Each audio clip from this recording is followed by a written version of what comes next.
Hey, what's going on, everybody? Justin here at Triumphal Reads, and in this video, I'm going to be showing you my potential TBR for a readathon in the month of October, which is the autumnal readathon. Autumnal readathon? I think it's just the autumn readathon. I don't know why I said autumnal. But anyways, I already said I probably wasn't going to do a readathon in October, I think in my TBR for October, but I must have just lied or something. But I will tell you why I decided to do this one. First, the prompts are kind of not loose, I guess, but they're I can fit pretty much anything into them.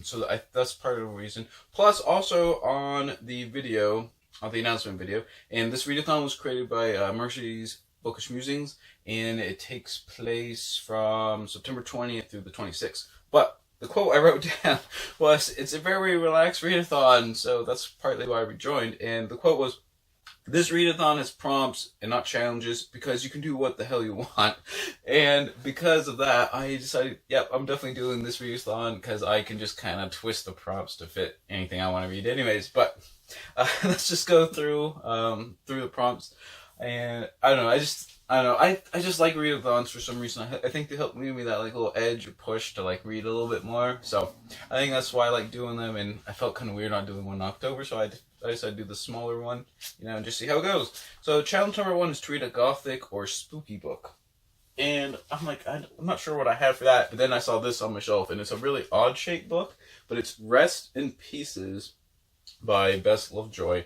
And this book is basically all about corpses, so bodies after the person's died, famous things that have happened to those bodies, I guess. I'm not really sure what I'm getting into with this one. The only thing I can think of is maybe that philosopher, was it Jeremy Bentham? He's in a college somewhere, in a not a closet. He's in a trophy case, basically on campus or something like that. That's the only thing I can think of. But apparently, the curious fate of famous corpses. So apparently, there's lots of other corpses that I guess have stories attached to them. But it's endorsed by Mary Roach, who's one of my favorite, one of my new favorite nonfiction authors, because she's so witty and humorous. A tasty, sharp, wonderfully unusual book. I enjoyed it like a jar of perfect dill pickles. When the mood strikes, nothing else will satisfy. So I'm that's a pretty good endorsement, and that's spooky and stuff, I guess. Corpses are spooky, so that's why I went with this book. Alright, number 2, a nonfiction book that feels autumnal, and she suggested a lot of nature type books, feel autumnal stuff, and I definitely agree with that. I've been reading a lot more nature memoir type books in the past month or two. So I'm going with a book I just picked up last month, and it's The Names of the Stars, a memoir, A Life in the Wilds by Pete Fromm. And even though it's not really autumnal, because I think if I understand things, this must take place in the spring, because what he's doing is he basically has to spend a month in the middle of some Montana wilderness, basically checking on a bunch of fish eggs that they're trying to repopulate into a couple different rivers or something. But he has to literally live in the sticks, with no human contact for a month, basically, in the mountains somewhere. But if it's fish eggs, I think it must take place in the spring, if I had to guess, before they hatch. But anyways, it feels autumnal. I'll admit, I read the first couple chapters already. And basically, he's done this before, apparently. He wrote another, a pretty famous book, actually, I guess, called the Indian Creek Chronicles, where he lived 7 or 8 or 9 months, in the middle of the winter, in another, wilderness place in, some, dense forest or something. Basically doing kind of the same thing, but during the winter time. But he did it for, half a year or something. And then that was right when he was out of college, and now he's older. This is 20 or 25 years later. He's older and has a family and stuff, but he still has to do this for a month. So it's all about basically, I'm assuming basically his thoughts and reflections while he's out in the sticks, basically by himself, away from his family, while also getting to enjoy nature and stuff. Kind of the conflict between that and stuff. So this definitely feels a nice nature autumnal read, even though I think it takes place during the springtime. But so I'm going to be reading The Names of the Stars. And look at that cover. That's definitely an autumnal cover. You can, stars in the night sky. Can't complain with that. All right, number 3, a novel set in a cold location. And I was like, I only have a few fantasy novels, and I only have like one that's like, or I have like one that has like snow on it, but I didn't really feel like reading it. But I'm like, I can do whatever the hell I want, right? So I'm reading not a novel, just like a nonfiction work set in a cold location. Lost Antarctica: Adventures in a Disappearing Land by James McClintock. This is about as cold as it gets, at least on Earth, anyways. So I figured that's a pretty good book for this challenge.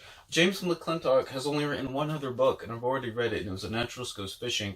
I thought that was like a spectacular read that blended fishing kind of tales with his buddies, science and ecology, biology, along with conservationism.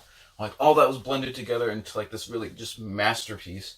And then I'm like, I gotta get all his other books, and then I find out he's only written this other book before that one. And I was like, no, but I can at least read both his works, I guess. But anyways, he is like a marine polar biologist. Is his specialty. Is basically the marine life of like Antarctica, and maybe the Arctic too. I don't know if it's just Antarctica, but anyways, that's what he specializes in. So lots of times as a scientist, he has to like go to Antarctica or whatever and basically live there for a while with a bunch of other scientists doing, science stuff. But like I said, he's very in tune with nature. He does like a lot of fishing and conservation, things like that. So this book is all about how Antarctica is changing, I'm assuming because of like global warming and stuff. So I just thought this would be a really cool, interesting read about Antarctica. I don't think I've read any other books specifically on Antarctica. And since it's by this author that I really, really, really enjoyed his other book, I'm hoping that I really enjoyed this one as well. And it also fits kind of, the novel set in a cold location. It's a book set in a very cold location, so it's a good time to read Lost Antarctica. All right. Prompt number 4 is historical fiction. I don't read historical fiction, so I was like, I'm not even going to try and find something to like put in that category either. Prompt 5 was a short story collection. I have a couple, but I'm just not in the mood for that right now, I guess. And then 6, an adult novel about a young female protagonist.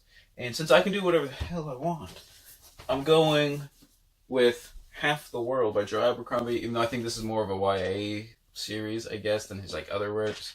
But this one is all about Thorn, apparently. Apparently in this is the second book in the Shattered Seas trilogy. Apparently each book has its own different like young character, and Thorn is a female, and that's pretty much all I know just by reading like the Dust Jacket, I guess. So I'm not really sure what I'm getting into, but it is a novel about a younger female protagonist, and I already had this on my TBR for October anyways, but it kind of fit, channel that like prompt. So I figured this would be a good time to read it from September 20th to 26th. And I'm going to have a hard enough time as it is finishing 4 books in 7 days. I honestly doubt I'll do it anyways. So there's no point in getting the other challenges at all anyway. So there's the 4 out of 6 prompts for me. And those 5 and 6 are actually considered bonus prompts anyway. So, take that as you may. But those are the 4 books I'm going to try and read during... did I say September? Pretty much every time I said that. I meant October. Obviously, it's October. So just scratch whatever I was saying about if I said September 20th to 26th.